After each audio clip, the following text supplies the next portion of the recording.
शिक्षार्थियों, इसके पहले मेरे द्वारा आपके हित को ध्यान में रखते हुए एक अधिवक्ता के न्यायालय के प्रति क्या कर्तव्य है, सामान्य कर्तव्य क्या है, ये बताया जा चुका है। आज मेरे द्वारा जो वीडियो लेक्चर आपके लिए तैयार किया गया है उसमें मेरे द्वारा ये बताया जा रहा है कि एक अधिवक्ता के अपने पक्षकार के प्रति क्या कर्तव्य होते हैं। उन कर्तव्यों को आज हम यहाँ समझेंगे। देखिए, What are the duties of an advocate to what his client explain? Number first, honesty to each of person. प्रत्येक अधिवक्ता का यह कर्तव्य है कि वह अपने प्रत्येक पक्षकार के प्रति पूरी ईमानदारी से कार्य करे, पूरी ईमानदारी ध्यान में रखते हुए न्यायालय में पैरवी करे, अर्थात कहीं से कहीं तक भी ऐसा कुछ न करे कि जिससे एक अधिवक्ता को लाभ प्राप्त हो और पक्षकार परेशानी में पड़ जाए। अर्थात अधिवक्ता की जिम्मेदारी है कि ईमानदारी के साथ पक्षकार की ओर से पैरवी करे। Second, pleading with honesty. ऊपर के टॉपिक में ही मैंने दोनों बात बता दी थी अभी कि प्रत्येक अधिवक्ता का कर्तव्य है कि अपने पक्षकार के प्रति पूरे तरीके से ईमानदार रहे और न्यायालय में उसकी ओर से की जाने वाली पैरवी भी पूरी ईमानदारी से करे। Third, beneficial benefit given to client.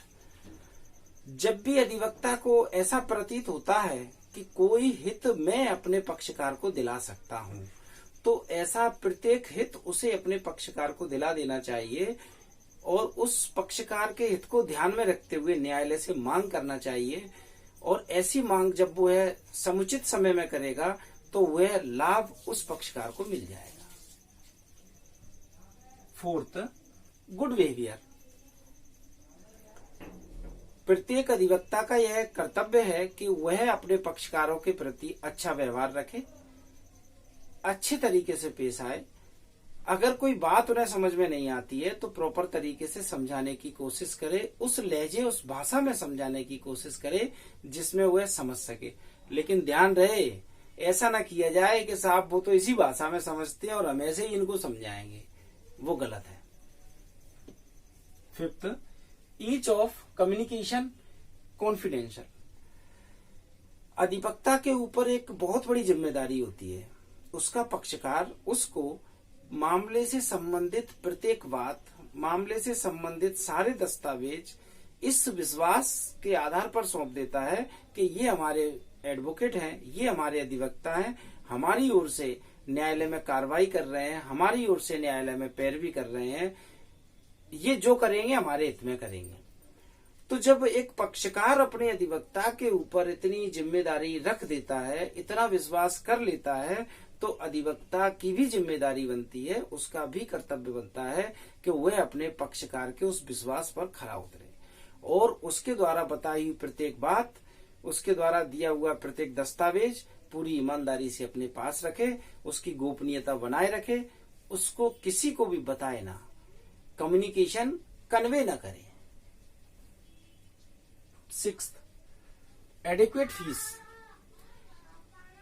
Adequate fees यानी कि पर्याप्त मात्रा में शुल्क लो।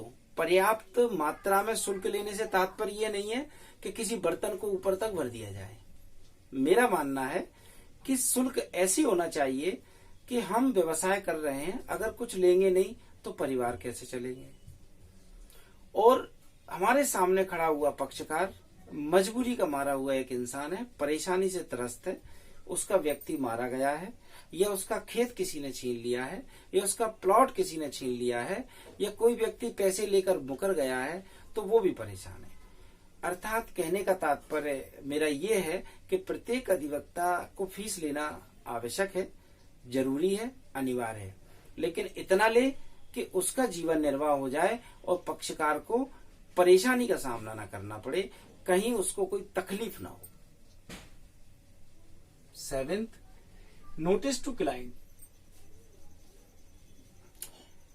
ऐसी प्रत्येक बात जो कि अधिवक्ता को अपने पक्षकार को बताना चाहिए, वह उस बात को एक समुचित समय में, जिस समय पर बताना चाहिए थी, बता देना चाहिए। क्योंकि अगर ऐसी बात एक अधिवक्ता अपने पक्षकार को नहीं बताएगा और पक्षकार कहीं मामले में कोई भूल कर जाएगा तो उसका खामियाजा उस पक्षकार को भुगतना पड़ेगा, न कि अधिवक्ता को।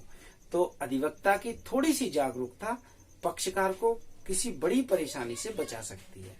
अतः अधिवक्ता के ऊपर जिम्मेदारी है कि उसे सजग रहना है, जागरूक रहना है और समय समय पर अपने पक्षकार को भी जागरूक करना है।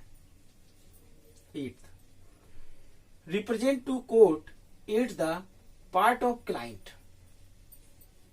इसके पहले जो मेरे द्वारा वीडियो लेक्चर दिए गए थे उसमें मैंने बताया था कि जब कभी कोई ऐसी परिस्थितियां आती हैं जिन परिस्थितियों में पक्षकार न्यायालय में उपस्थित नहीं हो सकता है, तो ऐसी परिस्थितियों में उस पक्षकार के स्थान पर, उसके पार्ट पर अधिवक्ता को अपनी उपस्थिति देना चाहिए और उस सभ्यक कारण को बता देना चाहिए न्यायालय को जिस कारण से उसका पक्षकार उपस्थित नहीं हुआ है, और उसे हाजिरी माफी मिल जाएगी।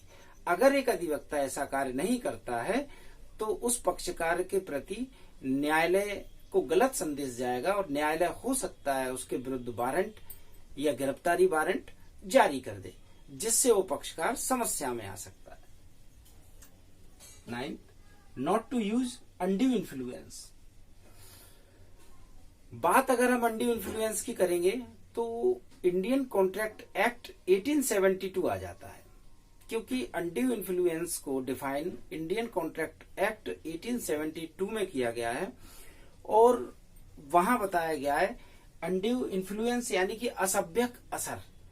असभ्यक असर कौन करता है, किस पर करता है, यानी कि अनड्यू इन्फ्लुएंस कौन फैलाता है, उसके बारे में कॉन्ट्रैक्ट एक्ट यानी कि संविदा अधिनियम में यह बताया है कि जब एक सुपीरियर पर्सन इंफीरियर पर्सन पर कुछ ऐसा दबाव डालता है जिस दबाव को झेलने की स्थिति में वो है, यानी कि सुपीरियर ऑफिसर अगर इंफीरियर ऑफिसर को कभी कोई आदेश देता है ऐसा जो उसकी ड्यूटी का पार्ट नहीं है और फिर भी उसे वो काम करना है क्योंकि सुपीरियर ऑफिसर का आदेश है, नहीं मानेंगे तो परेशानी में फंस जाएंगे।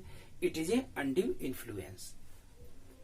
हो सकता है विद्यार्थियों आपको मेरा उदाहरण समझ में नहीं आया हो, तो कोशिश करता हूं समझाने की।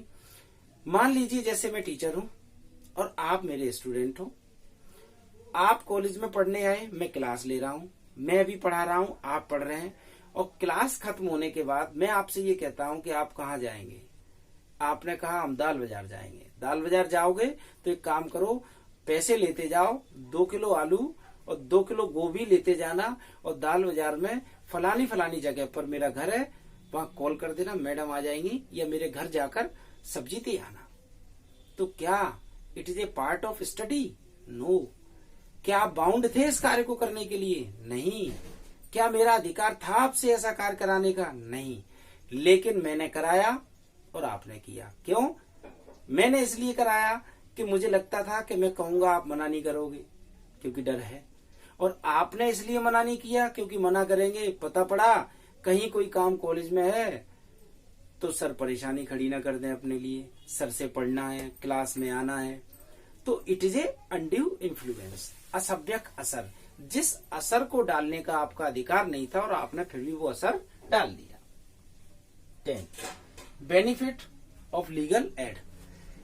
अगर अधिवक्ता को यह पता चलता है और इस बात की जानकारी मिलती है कि जिस पक्षकार की ओर से मेरे द्वारा न्यायालय में कार्रवाई की जा रही है, पैरवी की जा रही है, वह पक्षकार अत्यंत दीनहीन दशा में, आर्थिक परिस्थितियों का शिकार है, आर्थिक तंगी से गुजर रहा है, इकोनॉमिकल वीक है, तो ऐसी कंडीशन में अधिवक्ता का यह कर्तव्य बनता है अपने पक्षकार के प्रति कि वह अपने पक्षकार को लीगल एड से बेनिफिट दिलाए।